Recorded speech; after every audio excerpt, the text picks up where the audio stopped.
Bruce Lee, एक ऐसा नाम जो आज भी दुनिया भर के लोगों के दिलों में जीवित है।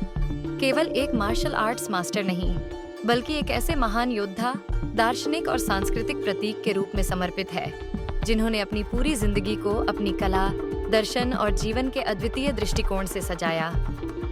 उनका जीवन न केवल एक शारीरिक यात्रा थी, बल्कि मानसिक, आत्मिक और दार्शनिक दृष्टिकोण से भी गहराई में जाकर समझने वाली गाथा थी।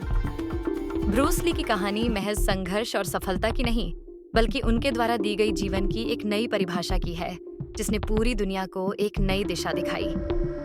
ब्रूस ली ने अपने जीवन में न केवल मार्शल आर्ट्स की दुनिया को प्रभावित किया, बल्कि उन्होंने इसे एक कला, एक विज्ञान और एक दर्शन में बदल दिया।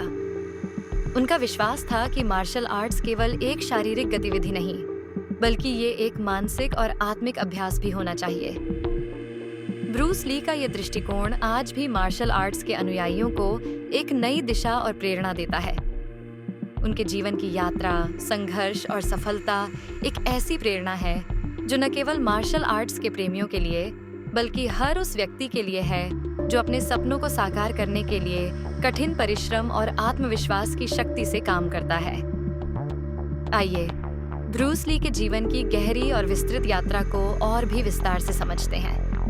ब्रूस ली का जन्म 27 नवंबर 1940 को सैन फ्रांसिस्को, कैलिफोर्निया, यूएसए में हुआ था।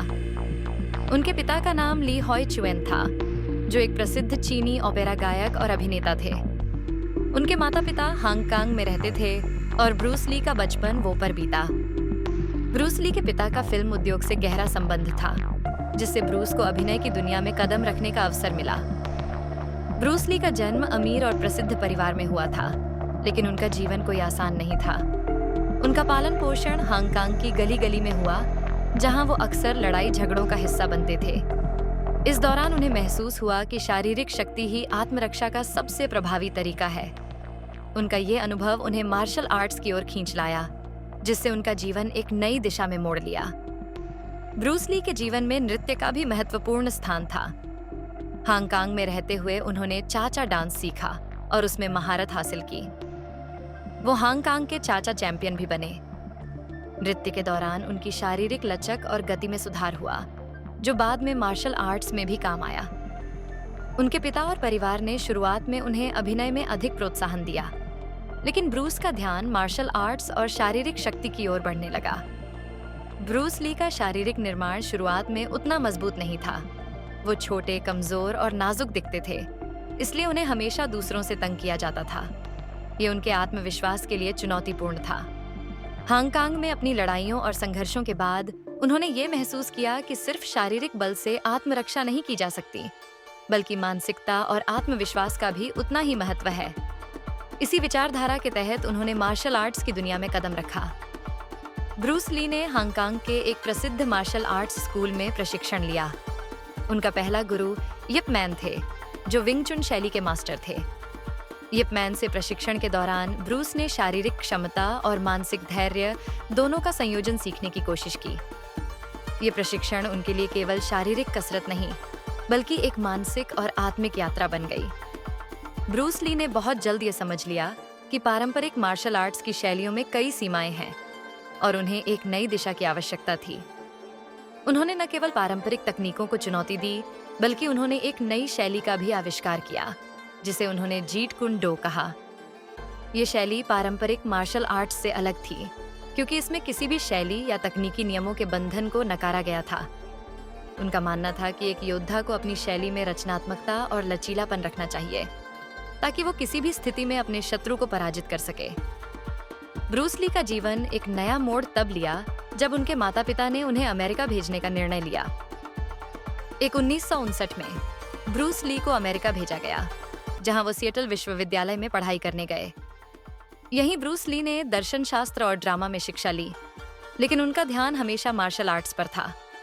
उन्होंने जल्द ही सिएटल में अपनी पहली मार्शल आर्ट्स स्कूल खोली, जहां उन्होंने अपनी कला को फैलाना शुरू किया। ये स्कूल केवल मार्शल आर्ट्स सिखाने तक सीमित नहीं था, बल्कि ब्रूस ली का उद्देश्य था कि वो अपने छात्रों को शारीरिक क्षमता के साथ साथ मानसिक और आत्मिक शक्ति को भी जागरूक करें।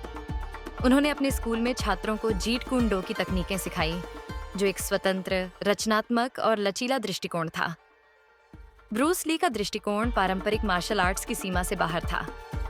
उन्होंने महसूस किया कि हर व्यक्ति की शारीरिक संरचना और मानसिकता अलग होती है और इसलिए कोई एक सार्वभौमिक प्रणाली नहीं हो सकती।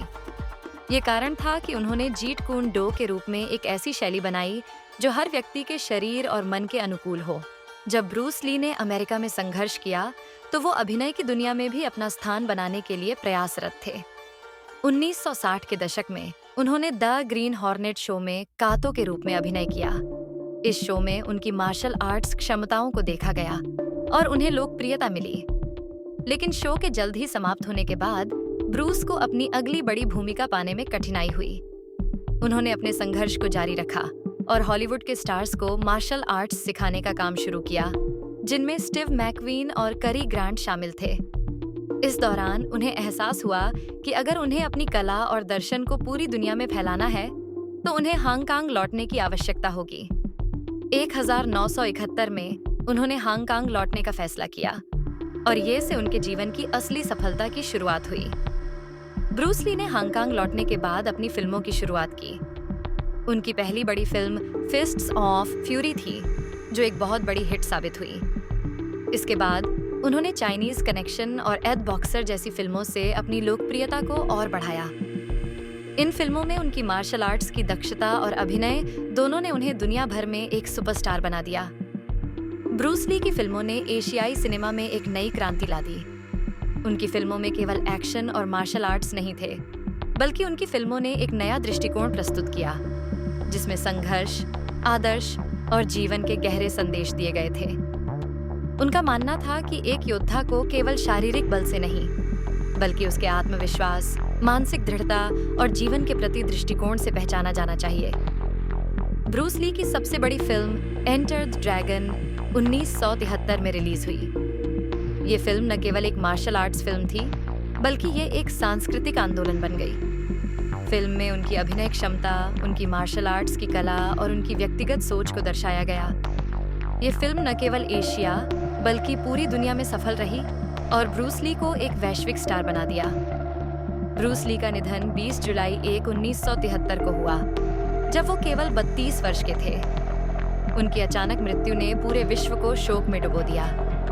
उनके निधन का कारण एक दवाई के एलर्जी से उत्पन्न होने वाली मस्तिष्क की सूजन बताई गई, लेकिन इसके कारण अभी भी बहुत से सवाल खड़े हैं। ब्रूस ली का निधन होने के बावजूद उनकी धरोहर आज भी जीवित है। उनकी फिल्में, उनका दर्शन और उनका दृष्टिकोण आज भी लोगों के दिलों में बसा हुआ है। ब्रूस ली का जीवन इस बात का प्रतीक है कि किसी भी समस्या का हल केवल शारीरिक शक्ति से नहीं, बल्कि मानसिक और आत्मिक दृढ़ता से भी किया जा सकता है। उनके द्वारा दी गई सीखें, उनकी शैली और उनका दृष्टिकोण आज भी दुनिया भर में प्रेरणा का स्रोत है। ब्रूस ली का जीवन ये सिखाता है कि आत्मविश्वास, दृढ़ता और संघर्ष से कोई भी सपना पूरा किया जा सकता है और जीवन में सफलता पाने के लिए शारीरिक शक्ति के साथ साथ मानसिक और आत्मिक शक्ति भी जरूरी होती है। ब्रूस ली न केवल एक महान योद्धा थे, बल्कि एक महान दार्शनिक, एक शिक्षक और एक सांस्कृतिक आइकन थे, जिन्होंने अपनी कला और दृष्टिकोण से पूरी दुनिया को प्रभावित किया।